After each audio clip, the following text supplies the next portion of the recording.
Pan India star Prabhas cinema కోసం ఆయన అభిమానులు ఎంతో ఈగర్గా ఎదురుచూస్తున్నారు.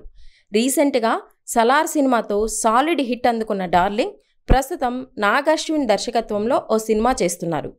కల్కి 2898 AD టైటిల్తో తెరకెక్కుతున్న ఈ సినిమాపై భారీ అంచనాలు నెలకొన్నాయి. వైజయంతి మూవీస్ భారీ బడ్జెట్తో ఈ సినిమా నిర్మిస్తోంది. ఇక ఈ సినిమాలో కమల్ హాసన్, అమితాబ్ బచ్చన్ లాంటి స్టార్ హీరోస్ కూడా నటిస్తున్నారు. దీపికా పడుకొన్ తొలిసారిగా టాలీవుడ్కి పరిచయం కానుంది.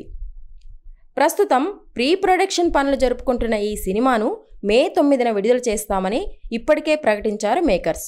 అయితే ప్రస్తుతం దేశంలో నెలకొన్న పరిస్థితులు చూస్తుంటే కల్కి సినిమా మే 9న రావడం కష్టంగా కనిపిస్తోంది. తాజాగా ఎలక్షన్ కమిషన్ ఎన్నికల తేదీలను ప్రకటించింది. షెడ్యూల్ రిలీజ్ అయినప్పటి నుంచి సోషల్ మీడియాలో కల్కి సినిమా రిలీజ్ పైనే చర్చ జరుగుతోంది. దీనికి కారణం ఈ సినిమా విడుదల సమయంలోనే ఏపీ, తెలంగాణలో ఎన్నికలు జరుగుతుండడం. తాజా షెడ్యూల్ ప్రకారం మే 13న 2 తెలుగు రాష్ట్రాల్లో ఎన్నికలు జరుగుతాయి. కల్కి పాన్ ఇండియా మూవీ అయినా 2 తెలుగు రాష్ట్రాలే సినిమాకు చాలా కీలకం. అలాంటిది ఎన్నికలకు కేవలం 4 రోజుల ముందు రిలీజ్ అంటే రిస్క్ తప్పదనే టాకు వినిపిస్తోంది. సోషల్ మీడియాలో శనివారం మధ్యాహ్నం నుంచి ఇదే అంశంపైన చర్చ నడుస్తోంది. ఈ నేపథ్యంలో మూవీని రిలీజ్ చేసే సాహసం మేకర్స్ చేస్తారా అనేది క్వశ్చన్ మార్క్. కల్కి మూవీ రిలీజ్ ఇప్పటికే పలుమార్లు వాయిదా పడింది. ఫైనల్గా వైజయంతి మూవీస్కి బాగా కలిసొచ్చిన మే 9న రిలీజ్ చేయాలని రెడీ అయ్యారు మేకర్స్.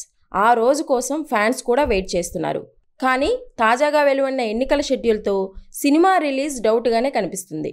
ఎన్నికల వేడిలో మూవీ రిలీజ్ అంటే మొదటికే మోసం జరిగే ప్రమాదం ఉంది. కాబట్టి కల్కి 2898 AD విషయంలో మేకర్స్ ఎలాంటి నిర్ణయం తీసుకుంటారో చూడాలి.